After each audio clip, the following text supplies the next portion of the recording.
ಇತ್ತೀಚೆಗೆ ಚಿಕ್ಕ ಚಿಕ್ಕ ಮಕ್ಕಳು ಕೂಡ ಮೊಬೈಲ್ನಲ್ಲಿ ಬ್ಯುಸಿ. ಮೊಬೈಲ್ನಲ್ಲಿ ಗೇಮ್ ಆಡೋದು ಅಂದರೆ ಒಂಥರ ಥ್ರಿಲ್. ಆದರೆ ಬಿ ಕೇರ್ಫುಲ್, ಪೋಷಕರಿಗೆ ಇದು ಎಚ್ಚರಿಕೆಯ ವಿಚಾರ. ನಿಮ್ಮ ಮಕ್ಕಳು ಸ್ವಲ್ಪ ನೀವು ಮೈ ಮರೆತರೂ ಕೂಡ ಗೇಮಿಂಗ್ ಥ್ರಿಲ್ ವ್ಯಸನ ಅಂತ ಒಂದು ಶುರುವಾಗಿದೆ. ಈ ಗೇಮಿಂಗ್ ಥ್ರಿಲ್ ವ್ಯಸನಕ್ಕೆ ಬಲಿಯಾಗಬಹುದು. ಯಾಕೆ ಇದನ್ನು ಹೇಳ್ತಾ ಇದ್ದೀವಿ ಅಂತಂದರೆ, ಡೋಪಮೈನ್ ಹಾರ್ಮೋನ್ ಕೂಡ, ಗೇಮಿಂಗ್ ಡೋಪಮೈನ್ ಹಾರ್ಮೋನ್ ಅಂತ ದೇಹದಲ್ಲಿ ಬಿಡುಗಡೆ ಆಗುತ್ತಂತೆ. ಇದರಿಂದ ಮಗುವಿನ ದೇಹಕ್ಕೆ ತೊಂದರೆ. ಹಾಗಾದರೆ ಇದರಿಂದ ಹೊರಬರೋದು ಹೇಗೆ? ಆ ಸಂದರ್ಭದಲ್ಲಿ ಏನಾಗುತ್ತೆ ಮಗುವಿನ ಮನಸ್ಥಿತಿ? ನೋಡೋಣ ಬನ್ನಿ. ಪೋಷಕರೇ ಎಚ್ಚರ ಎಚ್ಚರ ಎಚ್ಚರ. ನಿಮ್ಮ ಮಕ್ಕಳ ಕೈಗೆ ಮೊಬೈಲನ್ನು ಕೊಟ್ಟಿದ್ದೀರಾ? ನಿಮ್ಮ ಮಗು ಗೇಮಿಂಗ್ ಥ್ರಿಲ್ ವ್ಯಸನಕ್ಕೆ ಬೀಳಬಹುದು. ಹೌದು, ಫಾಸ್ಟ್ ಮೂವಿಂಗ್ ಯುಗದಲ್ಲಿ ಮೊಬೈಲ್ಗಳ ಬಳಕೆ ಅಪರಿಮಿತವಾಗಿದೆ. ಮಕ್ಕಳಲ್ಲಿ ಮೊಬೈಲ್ ಚಟವಾಗಿ ಮಾರ್ಪಾಡಾಗಲು ಕೋವಿಡ್ ಕಾರಣ ಅಂತಾರೆ ಮನೋತಜ್ಞರು. ಆನ್ಲೈನ್ ಕ್ಲಾಸ್ನಿಂದ ಮಕ್ಕಳಿಗೆ ಮೊಬೈಲ್ ಗೇಮಿಂಗ್ ಅಡಿಕ್ಷನ್ ಆಗಿದೆ. ಪೋಷಕರು ಈ ಒಂದು ಕಾರಣವನ್ನು ಹಿಡಿದೇ ಮನೋವೈದ್ಯರ ಬಳಿ ಬರ್ತಿದಾರಂತೆ.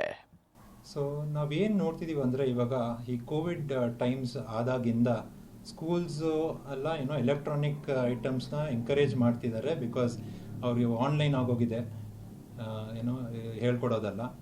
ಸೊ ಮಕ್ಕಳು ಅದರಲ್ಲಿ ಗೇಮ್ಸ್ ಎಲ್ಲ ಹಾಕ್ಕೊಂಡು ಉಪಯೋಗಿಸ್ತಿದ್ದಾರೆ.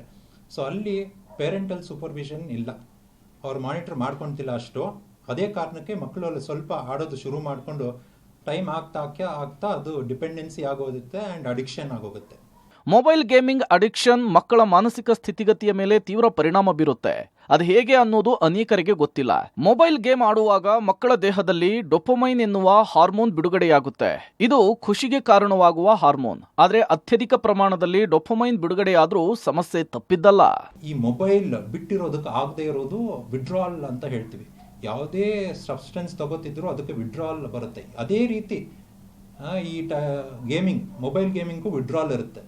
ಸೊ ಬಿಟ್ಟಿದ್ದಾಗ, ಗೇಮ್ಸು ಆಡದೇ ಇದ್ದಾಗ ಅವರು ಆಂಗ್ಸೈಟಿ ಆಗೋಗುತ್ತೆ, ಮಂಕ್ ಆಗೋಗ್ತಾರೆ, ಸ್ವಲ್ಪ ಖಿನ್ನತೆ ರೀತಿ ಇರುತ್ತೆ, ಕೋಪ ಜಾಸ್ತಿ ಇರುತ್ತೆ.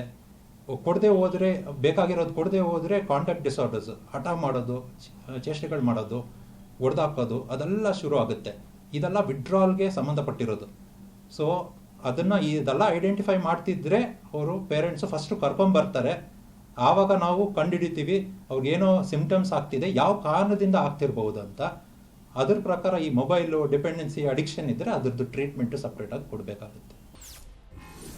ಮಕ್ಕಳಲ್ಲಿ ಈ ಬದಲಾವಣೆ ಕಂಡು ಬಂದರೆ ಎಚ್ಚರ ವಹಿಸಿ.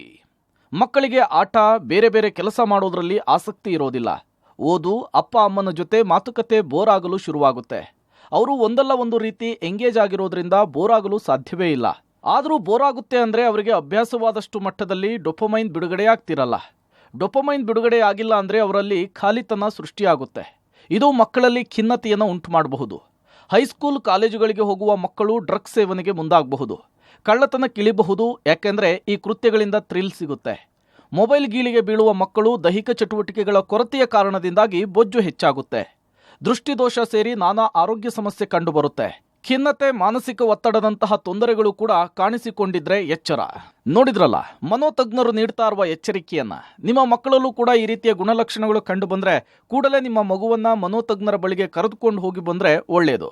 Madesh, public TV, Bengaluru.